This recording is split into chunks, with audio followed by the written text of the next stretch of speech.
Welcome back to the Spectre Creative Channel with an in-depth look about how toys are made and commentary on toys and pop culture with me, Scott, ToyGuru Neitlich, your host.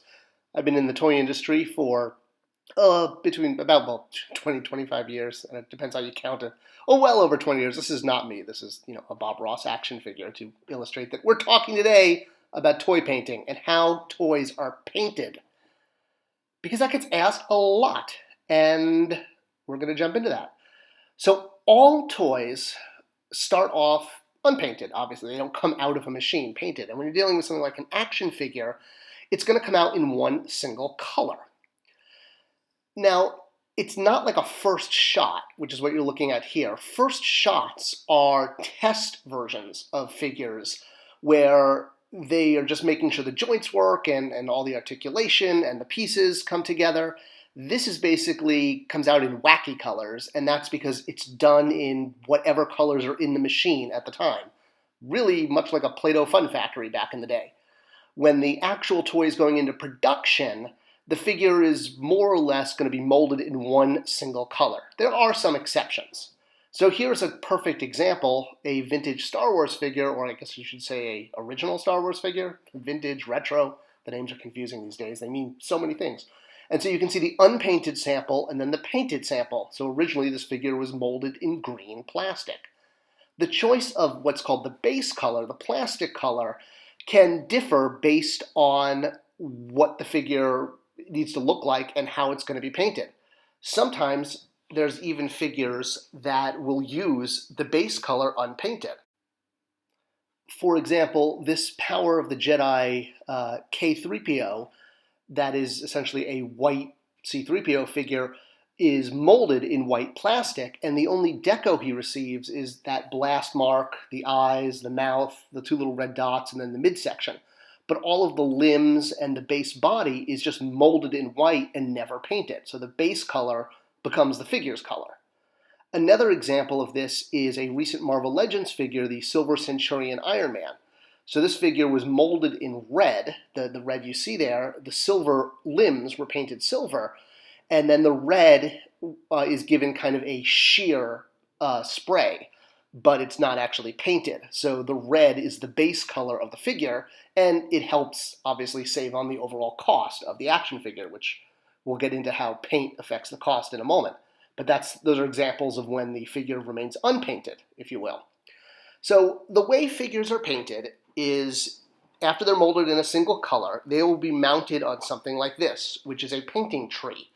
There's different types, but essentially it's a long stick with other sticks coming off the side, hence why it's called a painting tree. It looks like a tree, although it's not always looks like a tree. Sometimes it looks like a rack. And the figures or the cars or the dolls or the rubber duckies, whatever they are in their original plastic, will be put on each of these pegs, and then they're given their base paint. So whatever color is going to be the main color of the figure or the chassis of the car. Like if it's a red car and they need to spray it, say, hot red or something like that. So they'll take, as an example, these figures molded in gray. Gray is a color that works really well because you can put almost any color on it. And then the base color that most of the figure will be is sprayed on while the tree is rotated around in a circle. And this is sometimes done automated, sometimes it's done by hand, but it basically generates the main part of the paint. And now we have to get to the details. So we've gotten the main body painted or molded in the color, if it works. And basically the way details are done on action figures, cars, dolls, rubber duckies hasn't changed in 150 years or 2,000 years. I don't know when they started painting toys, but whenever they started painting toys, they haven't changed the technology. It's done with a paintbrush and a human hand until we get robots who can do it. So basically it's like this. There's an assembly line, and each color has a different assembly. Each person is in charge of usually, like this is a row painting on red on these, it looks like camels. And there might be another, after the red gets painted on, they might go to another assembly line where maybe the blue wheels on the camel. Camels don't have wheels, but you get my point. Each person is really only responsible for one color, one deco hit. So every time the figure gets painted, it's by a different person, which makes it quite efficient. So one person is doing all of the red here, and another person comes in and does the yellow on this, I guess this is a Shazam bust we're looking at. So it makes it very efficient, and each person has one brush and one color. Now another way details are added is when they're sprayed on, like the example of this sand trooper here, and that's why you get sand troopers often in the same run that look a little different. This is done by masking the figure in the same way you would do a stencil that might be used for spray painting, as example. So a mask will be created out of basically cardboard or cardboard-like material, sometimes plastic, and it's placed over the figure. And much like someone with a paintbrush, this time they just take a spray, and it's like a small, not like a spray paint can like we have in hardware stores, much smaller. But and that's how they get things like this, where there is spray deco. When you're dealing with very detailed deco, things like pupils and rivets on armor, or eyelashes, or bows on dolls, that kind of thing, it's done just with a very small brush, and this is where price comes in. Every time a brush touches a figure, no matter how large the area, it costs roughly a penny in per production cost, I guess, for lack of a better word.